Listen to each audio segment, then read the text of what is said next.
Hi, I am here today to teach you a little bit on how to speak Pig Latin.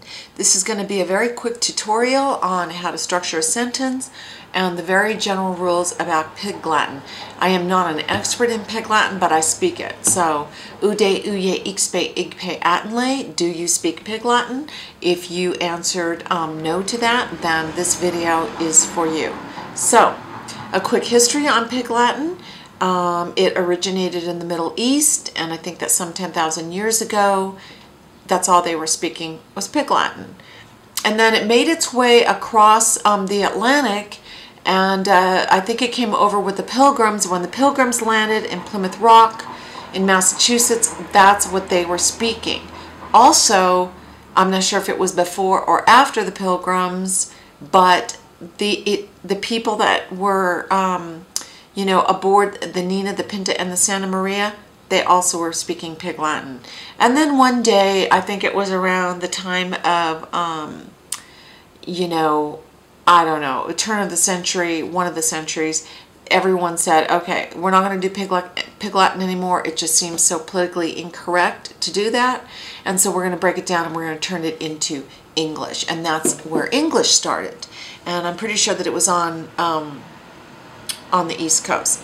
Okay, so let's talk about the basic rules of how to speak Pig Latin and, how you structure a sentence. So let's take a simple word like go, G-O, go. Okay, one rule about Pig Latin is that every word ends with the sound A, okay? So it doesn't matter the size of the word, every word is going to end with the sound A. Okay, so you take the word go and you always wipe away the first sound. And in the word go, it's the G. So that you end up with O. Knowing that the word always has to end with the sound A, you ask yourself, what am I going to do with that G? Well, what you do is you insert it in between the word O, and you have to do A, and so you end up with oge.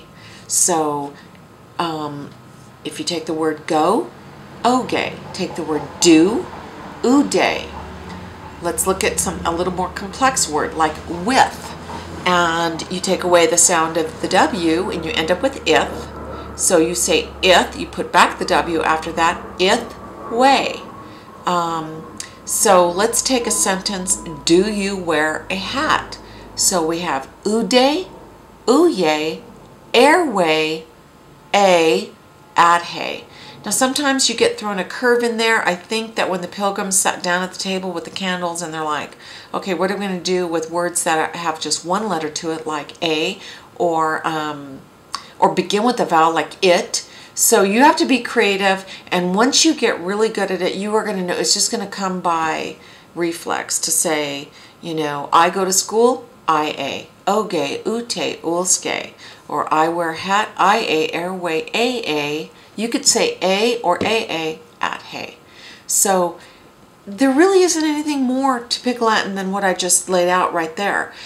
Sometimes words will challenge you, but here's a really important piece, because if you're going to be teaching this to your friends, before you go down that road and do a little lesson with your girlfriends so that you can talk in front of your teachers and they won't have a clue what you're saying, make sure that you've mastered this second language. And by the way, knowing Pig Latin actually makes you bilingual. You can mark down that you are bilingual once you master Pig Latin. But you only know that you're a true master if you can speak it super fast. So I go to school, I-A, oge, ute, ulske. Not I-A, oge. You cannot do that. I once taught a student named Montana, and she was really, really slow.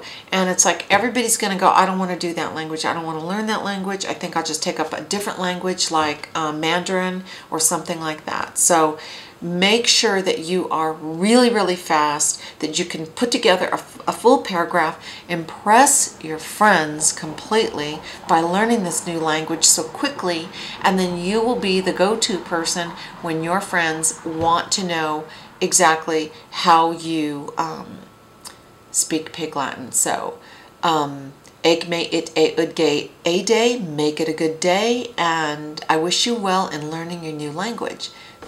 Bye-bye.